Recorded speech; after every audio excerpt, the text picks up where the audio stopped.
Hi, welcome back to View on legal advice on certain legal suggestion of new wage code, especially section 3 on the prohibition of discrimination.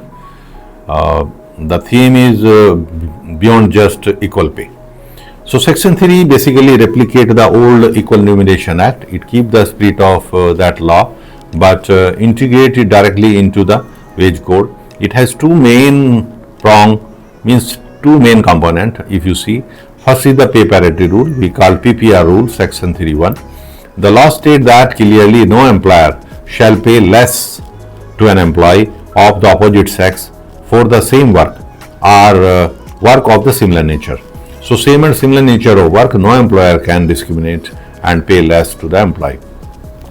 Now if you try to remember the checklist, we just talked on this point here. Wherever it is applied, if a man and woman are doing the work that require the same skills, effort and responsibility, their base rate must be matched.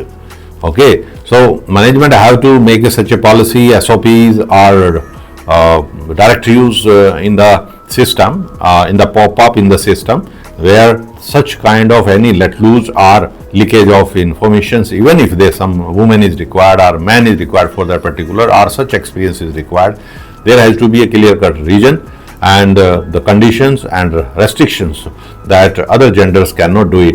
If suppose that is there in the industries, it happens in factory where certain condition of work is there, only tough conditions are there and they are only exposed to sometime male gender. But there are suppose such a work which is common to everybody that cannot be placed in the checklist, and henceforth to be very cautious to maintain this clause in a professional manner. Now the crucial catch is that this doesn't mean that everybody rather gets paid the exact same total amount.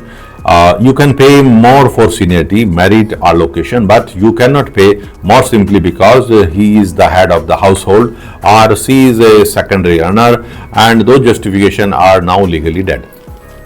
So completely barred. There is no point to thinking and to discussion on those things.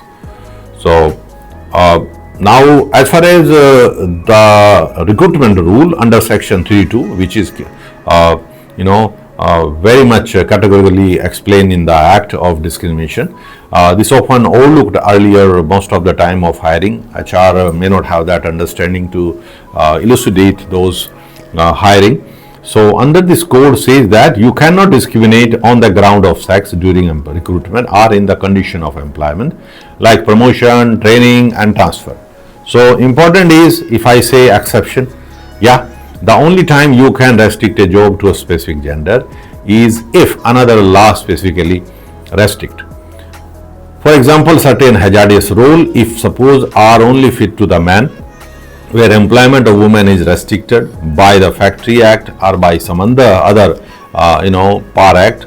Otherwise, saying we need a man for this sale role is direct violation of section 3, and law will definitely lay its hand on to the violation or violator of those goods of rules.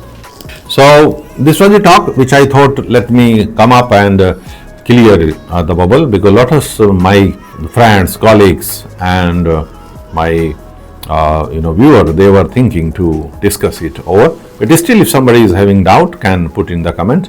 I will definitely give you a respond, or you reach out to me on in the mail which is mentioned in the description, and my contact number, our concerned person contact number. You can reach out to him and resolve your point or give your point for a very steady and strong versions.